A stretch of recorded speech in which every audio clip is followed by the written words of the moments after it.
Welcome to Think Big with Dan and Qasim. Join hosts Dan Melnick and Qasim Masood as they explore big ideas, limitless possibilities, and engage with visionaries, entrepreneurs, and thought leaders who dare to dream big, get inspired, motivated, and find practical tips for personal growth. Think big, dream bigger, and ignite your potential. Welcome to Think Big with Dan and Qasim. Our guest today is Pasha. So Pasha, if you want to go ahead and introduce yourself, tell us where you live and what you do. Awesome. Thanks for having me on, Dan. My name is Pasha Knish. I am the founder and operator of AMZ Optimized. We're a full service agency dedicated to Amazon sellers only. We don't really handle anything outside the Amazon world, although we're exposed to everything because it's all connected. E-commerce is one big ecosystem, but we handle content, advertising, logistics, strategy, hoarding, and I have a podcast of my own as well where I interview other founders of agencies. So, my finger's on the pulse of everything that's going on in the agency and e-commerce space as much as I possibly can. So in terms of e-commerce and Amazon, how did you kind of get into this space in the first place? So, I can put pretty far back on that one, but I started selling on eBay when I was like, I don't know, 17 or 18. And, I was just selling whatever. My friends were doing it too. And then eventually somebody said, hey, you got to check out this Amazon thing. And we're like, oh, what's that? How's it different? Like eBay, it's all about like making lots of listings, right? It's just like mass. And then Amazon is a totally different model, which is really designed for business and for scale. And we got really excited about that. So we also just like started selling some generic items.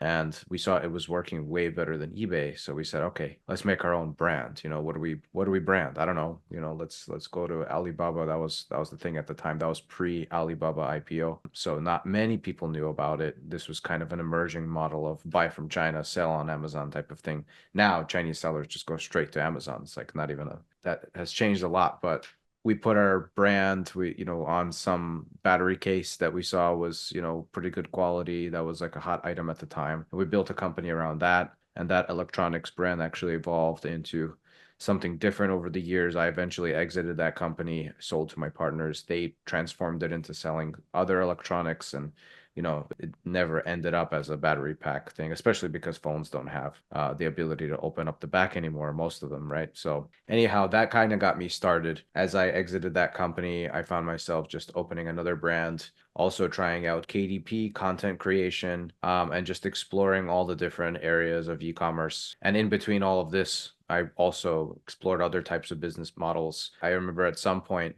during the process of during the early days of selling on Amazon, I wanted to do some side hustle. I was actually walking around the streets of New York City and finding books on the street. And every time I'd walk by a stack of books when someone was doing spring cleaning or whatever, I'd take them home and I had a barcode scanner.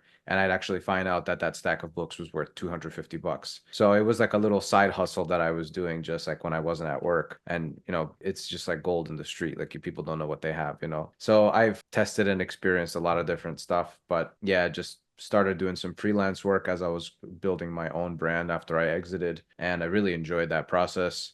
Really enjoyed working with lots of different sellers and experiencing lots of different categories. Very different than kind of working as a solo, seller or working with a small group just focused on the same thing over and over again. You actually get exposed to a lot of different things. So yeah, then from there, we just started getting bigger projects and I needed to start hiring. It was a very natural progression. So here I am now.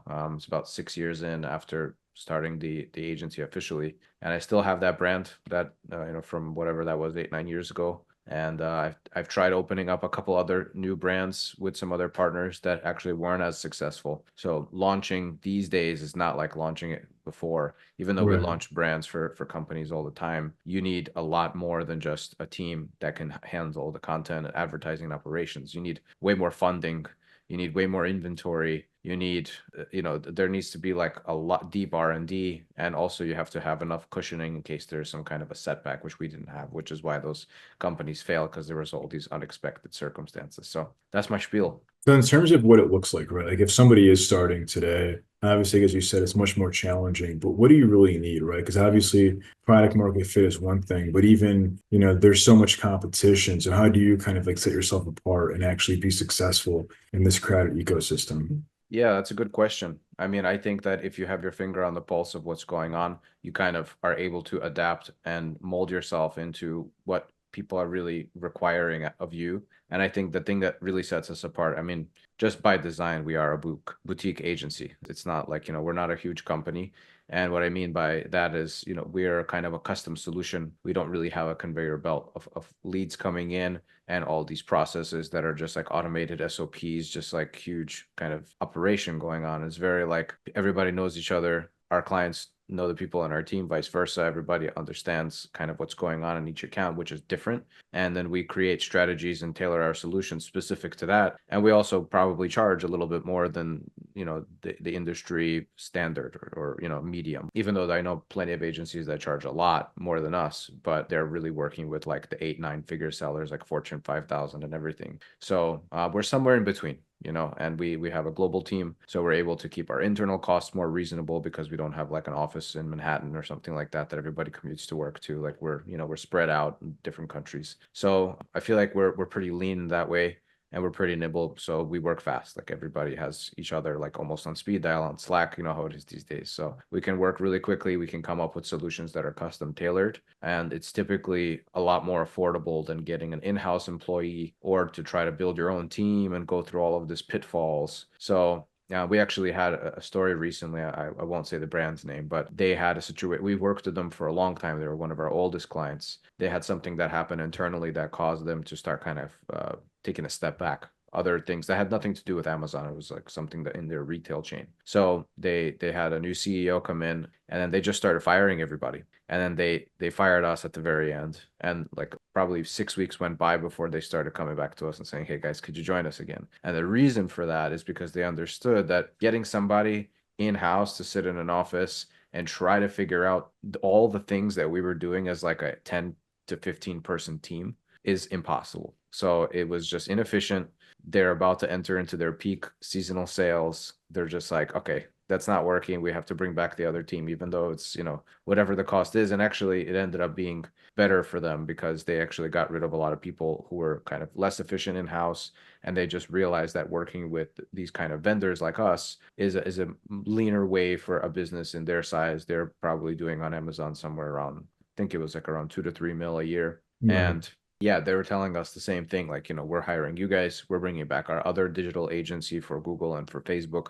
Like that works much better for us. That's more cost efficient for us. So I guess kind of the moral of the story is like that's kind of our market fit. And we have a tool stack that makes us just really, really leveraged in terms of efficiency, right? You don't need, especially in the days of AI now, you don't need so much manpower as you did maybe 10 years ago. You need a Right. couple really smart operators who know how to handle really strong tools.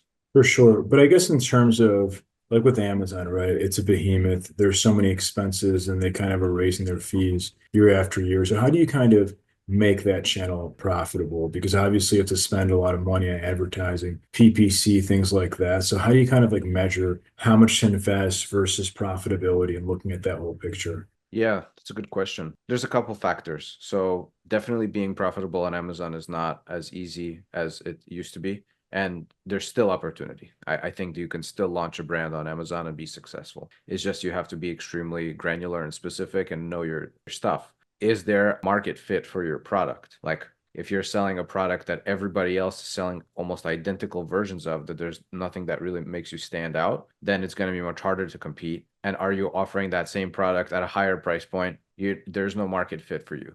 Like you will lose your money. And so sometimes we have to be honest when somebody comes to us with something like that. I just kind of tell them like, I'm trying to do you a favor by saying like, I'm not just, I want clients to work with us for the long haul. I'm not trying to get all the gears running for 3 months just so everybody can crash. So I'd rather just tell you, hey, this is probably not going to work out. But most of the time when people are approaching us, it's because they've already done their homework and they kind of know. Sometimes people come to us with like innovative products, which are kind of interesting because if it's too innovative, also, it's hard to, there's no demand for something like that.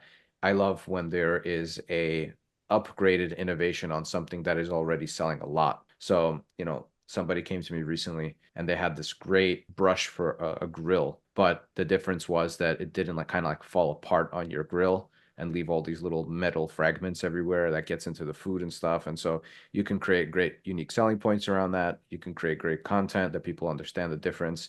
And so even if they are selling at a little bit higher price, they're sort of like in a different tier of quality, and it's clear, but it's piggybacking off of, hey, there's like millions of these grill cleaners selling every month during especially the summer months. So that's like an easy win right there. That's like an innovation that I can say you're definitely going to make it, if it's not too expensive. They were flexible on price. So there's those factors. And then when it comes to advertising, if there's budget for advertising, it is a pay to play environment in the beginning. You have to get rank. You have to be able to sustain rank, meaning don't run out of stock. That's the biggest killer, actually. So something that a lot of people don't talk about as much. But it's kind of obvious. If you don't have inventory to sell, you can't sell anything. But Right. it's the whole like ranking situation. If you run out of stock, you're basically starting from zero.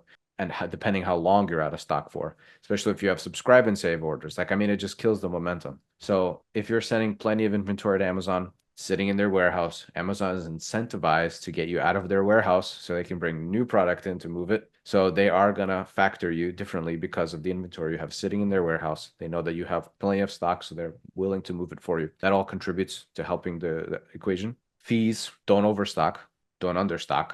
So we have tools to help us to manage those levels. I think that those are some new fees that rolled out last year, where now they're charging you for having too little inventory, or they're charging you, they always charge you for having too much inventory in the form of long-term storage fees. So don't stock up more than 3 to 4 months at a time. If you have a 3PL, it's more cost efficient to have a 3PL holding the remainder. So yeah, those are a couple of the levers that we really have to provide growth. And then aside from that, we're just advised, we don't handle that part, but we advise do social media advertising, work on your D2C, do things outside of Amazon. Don't just rely on it. It's an important channel. I actually heard, I think it was yesterday, that the new data came out that says that 90% of a buyer's journey begins on Amazon. So when they have something that they're looking for, an idea that they want to pursue, research on or buy something, they'll start on Amazon to do that research. And then they might end up somewhere else with another product, with another website. They might get off the platform, but everything starts there.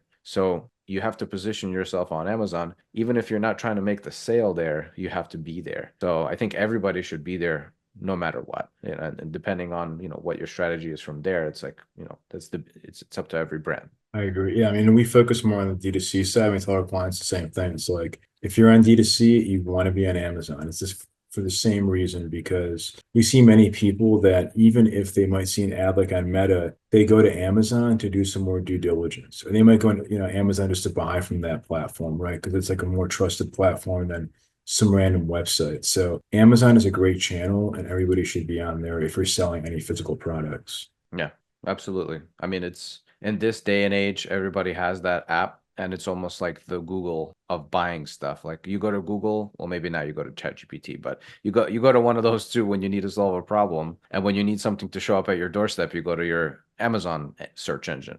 And so that's just kind of how, we've been trained and conditioned to that. So you have to, kind of prepare yourself for it. But it's not even a question anymore of should my company be selling on Amazon, unless you have very strong ethical reasons not to. That's the biggest drawback that I hear, or argument. Sometimes people say, "Oh, I don't want to support Amazon because they're a large corporation," which I understand that, but still, Right. it's you can't. It's like saying I don't want to do research because I don't want to support Google. It's Right, exactly. Yeah, you sort of, yeah. No company's perfect. I guess in terms of your business, right? Obviously, we're kind of wrapping up Q1 here of 2025. So what are some of your biggest goals and objectives for the rest of this year? Yeah, number one, I just want to be as much as I can on top of all the changes that Amazon's rolled out. I think last year for me was a bit of a shock when they start just very quietly introducing huge fees that affect 5 to 10% of margins in some cases. I'm actually just working right now on talking about, there was some new updates around deals and coupons and how that's going to be affected. And actually for large sellers, it's going to be a lot more expensive than it used to be. It's not that significant, but my point is that there's always new stuff being rolled out. So that's goal number one. And then goal number two is just, continue to do the dance, like stay on top of, the Prime deals. And that's obviously becoming way more important. They've extended the windows of Prime days and deals and those types of like kind of like, we're actually in it right now. I don't know if you saw that, but if you go on Amazon, you'll see like a spring deal. So that's like a new kind of like little thing that they're rolling out more of that, but those are all opportunities for you to get ahead. Any kind of opportunity to boost your rank, you should take it if you can. And it's worth giving up a little bit of margin temporarily in order to get that boost. So staying on top of that is really just like my number one focus, as well as staying on top of any other types of software or partnerships that can allow us to get a competitive edge. Right now, we're working with a company. I talk about them a lot because I really appreciate the work that they're doing. They're called DeepM, and that company is doing something spectacular, which I haven't seen anywhere else. What they've done is create a deep learning solution that allows them to reverse engineer the algorithm and the ranking system for a particular subcategory and break it down, and then also use that breakdown to compare your brand against your competitor brands and give you suggestions on a weekly basis. So that's a tool that we've been kind of testing more and more and seeing good success with. So, we're at the point where you have to be very granular and very accurate with data and understanding how to maneuver if you really want to be able to scale and continue to scale, because at some point you hit a wall with the normal things. You can run regular PPC, your content's optimized, like how many split tests can you do? Eventually it's just like it's already running, but the companies want growth. So you say, okay, what's the next thing? All right, let's roll out DSP, and let's roll out these optimization tools, and let's whatever we can do to kind of get ahead. For sure. So obviously, I mean, you've been doing this for about 6 years now, as you said, running this company. So if you could go back in time to before you got started, what is the one biggest piece of advice that you wish you knew? That's a hard question because everything that I've experienced along this road helped me to become, right? Yeah, I mean, I think just like that stay nimble part is probably what I'd say.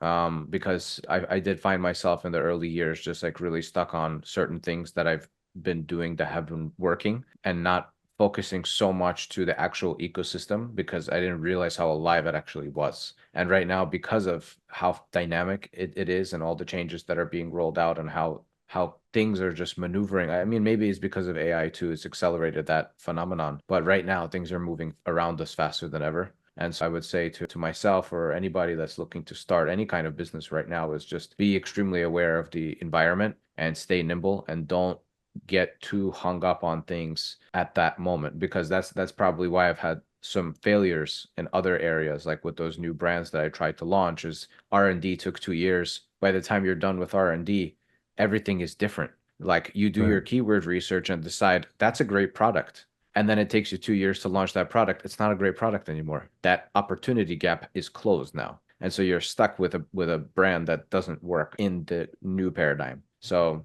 I would say that that's probably the most important thing right now. That's good advice. So if somebody watching this wanted to reach out and work with you guys, do you mind sharing your website or social media? I guess best ways to get in contact.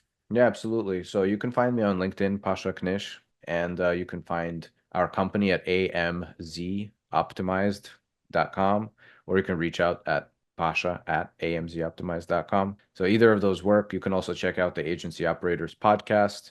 We have episodes coming out pretty much every week. We do live recordings. You can find them live on LinkedIn and Facebook and YouTube. You can find all the old recordings on YouTube, or you can also get access to our mini course. We actually take each podcast and do the best 5 minutes of each one and throw it in a free mini course. So you could just go to minicourse.amzoptimized.com. So there's tons of content out there. I'd love to answer any questions if anybody has any. Awesome. Well, Pasha, thanks so much for your time today. Thank you, Dan. It's been a pleasure.